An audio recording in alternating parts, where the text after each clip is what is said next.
Super. తమ్ముడు ఏంటో శ్రీమణి గారు మణి గారితో లేదు, ఫస్ట్ ఆఫ్ ఆల్ ఏంటంటే గుణశేఖర్ గారు ఎప్పుడు ఎవరు నంబర్ 1 లిరిసిస్టో వాళ్ళ దగ్గర అంతే, నంబర్ 2 కూడా వెళ్ళరు. అది ఏమో ఒక సంవత్సరం అయినా పర్వాలేదు, 6 నెలలు ఎన్ని రోజులు అయినా పర్వాలేదు, ఆయన గురించి వెయిట్ చేసి వేటూరు గారి హాస్పిటల్కి వెళ్ళి కూర్చుని రోజులు ఉన్నాయి మేము. ఆయన ఇంటికి వెళ్ళి కూర్చుని రోజులు ఉన్నాయి. ఆయన బెడ్ మీద అలా పడుకుని ఉంటే అలా కూర్చుని అర్జున్ పాటలు ఆయన ఆల్మోస్ట్ బెడ్ మీద ఉన్నారు, మేమిద్దరం కింద కూర్చొని హార్మోనియం అలా అలాంటి రోజులు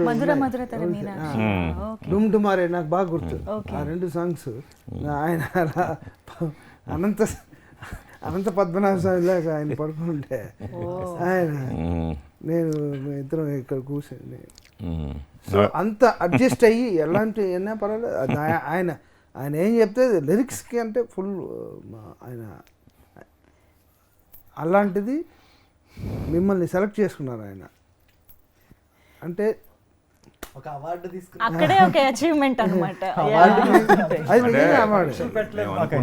వెరీ స్ట్రిక్ట్గా ఇది మైథాలజీ. ఎలాగో పాత తరం వాళ్ళు కానీ మన పెద్దలు కానీ అందరూ కానీ దీనికోసం ఎదురు చూస్తుంటారు. బట్ ఇప్పుడు మిలీనియల్ ఆడియన్స్కి దీన్ని కనెక్ట్ చేసి చెప్పాలి అని అనుకున్న వెంటనే ఫస్ట్ వచ్చిన పేరు శ్రీమణి గారు. ఎందుకంటే ఆయన ఇప్పటి యూత్ ట్రెండ్ని ఫాలో అవుతూ ఓ మంచి సాహిత్యం అనేది ఆయన దగ్గర ఉంది, అది క్యాన్వాస్ కావాలి ఆయనకి.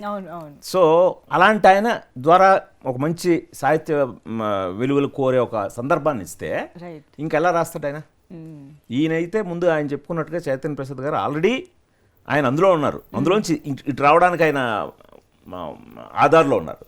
ఈయన ఆల్రెడీ ఆ దారిలో ఉన్నారు, ఆల్రెడీ ఆ దారిలో ఉండి వెనకాతల ఆయనకు సంపద ఉంది.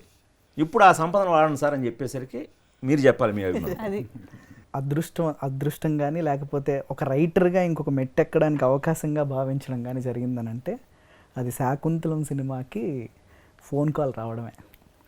మణిశర్మ గారి సంగీతం, అలాగే గుణశేఖర్ గారు, వీళ్ళ పాటలు అంటే నేను ఎప్పుడు ఒక పాట రాయడానికి నాకు ఒక దారి దొరకలేదన్నా, ఒక పాట రాస్తుంటే ఒక సన్నివేశం దగ్గర స్ట్రక్ అయ్యామన్నా, ఒక దర్శకుడికి నేను ఒప్పించలేకపోతున్నా అన్న నేను వినే పాటలు గుణశేఖర్ గారివి, అందులోని మణి గారివి. వీళ్ళిద్దరి కాంబినేషన్లో ఉండే ఒక్కడ కానీ అండ్ బృందా మాట్లాడుకుంటే మీ మధుర మీనాక్షి, ఆ పాట అయితే ప్రతిరోజు మినిమం నేను పడుకునేటప్పుడైనా ఒక్కసారైనా వింటాను.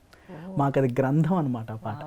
అంటే మా లాంటి ఇప్పుడు వస్తున్న రచయితలందరికీ కూడా అది పెద్ద గ్రంథం అని చెప్పచ్చు. అది ఆయన మహానుభావుడు ఎంత అలవోగ్గా రాశారంటే అంత అలవోగ్గా రాశారు. సో అందులో ఆ అల్లికలు, ఆ పదప్రయోగాలు, ఆ ప్రాసలు, ఇలాంటి కాంబినేషన్లో ఒక పాటైనా రాయగలమా అనుకుని ఇండస్ట్రీకి వచ్చాము. సో నేను స్టార్టింగ్ కెరీర్లో ఈ పాటలన్నీ విని ఇన్స్పైర్ అయ్యి వీటిలోంచి వచ్చినప్పుడు అలాంటి కాంబినేషన్లో ఒక పాట వచ్చింది. సో అందులో సన్నివేశం చెప్పారు. ఫస్ట్ నన్ను ఆఫీస్కి పిలిచి మొత్తం ఆయన స్క్రిప్ట్ గురించి మొత్తం చెప్పి ఆయన దగ్గర ఉన్న పుస్తకాలన్నీ ఇచ్చి, నాకు ఇది మీరు ఎంత సింపుల్గా చెప్పగలిగితే అంత సింపుల్గా నేను చాలా హ్యాపీ ఫీల్ అవుతాను.